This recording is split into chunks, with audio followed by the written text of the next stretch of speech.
డిగ్రీలు పీజీలు పీహెచ్డీలు చేసినా కొందరు ఇంగ్లీష్ మాట్లాడాలంటే నోట్లకెళ్ళి మాట రాదు. ఎవరన్నా చెప్పినా అర్థం చేసుకుంటారు.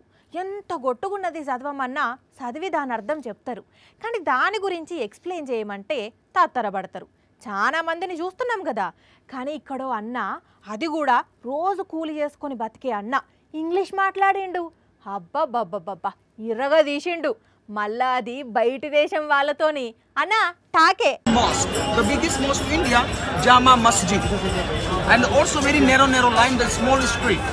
So anywhere, take photograph, stop, any buy something, any stop, no problem. వారెవ్వా చూసిండ్రా, దినం రిక్షా దొక్కి బతికెళ్ళ తీసే అన్న ఎట్లా కుమ్మివాడేసిండో ఇంగ్లీష్ను. అది కూడా మళ్ళీ బయట దేశం వాళ్ళతోని. ఎటు నుంచి ఎటు పోతే ఏమొస్తుంది, అక్కడ నుంచి మళ్ళీ బయలుదేరిపోతే ఇంకేం చూడొచ్చో పూసగుచ్చినట్టు పర్ఫెక్ట్ గా పరాయి దేశం వాళ్ళు పరిశాన్ కాకుండా చెప్తుంటే మంచిగా అర్థం చేసుకుని అట్లనే తలూపిండ్రు. అట్లనే కొద్దిసేపే మాట్లాడ ఆపలేదు మళ్ళా.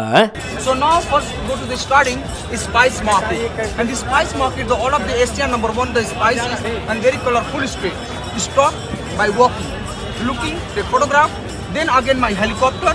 I show me small street also. మన దగ్గర కాదు, ఇది ఢిల్లీ రాష్ట్రంలో ముచ్చట. మరి అన్న ఇంతగానో ఇంగ్లీష్ మాట్లాడుతున్నాడంటే ఎంత పెద్ద చదువు చదివిండో, ఏ కష్టాలు వచ్చి చదువు ముందుకు సాగించలేక ఆగిపోయిండో తెలియదు. కానీ మస్త్ అంటే మస్తు ఇరగదీసిండి ఇంగ్లీషు. ఇంతకు మన దేశంలో అడుగుపెట్టి గెస్టులదే దేశం అడుగుదాం. Where are you coming from sir and madam? Where from? UK. Chicken tikka masala.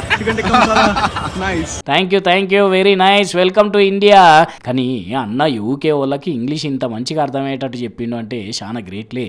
ఇప్పుడు అన్న మాటలు సోషల్ మీడియాలో వైరల్ అయ్యేసరికి మెచ్చుకొని మెడల్ వేసుకుంటున్నారు నెటిజన్లు.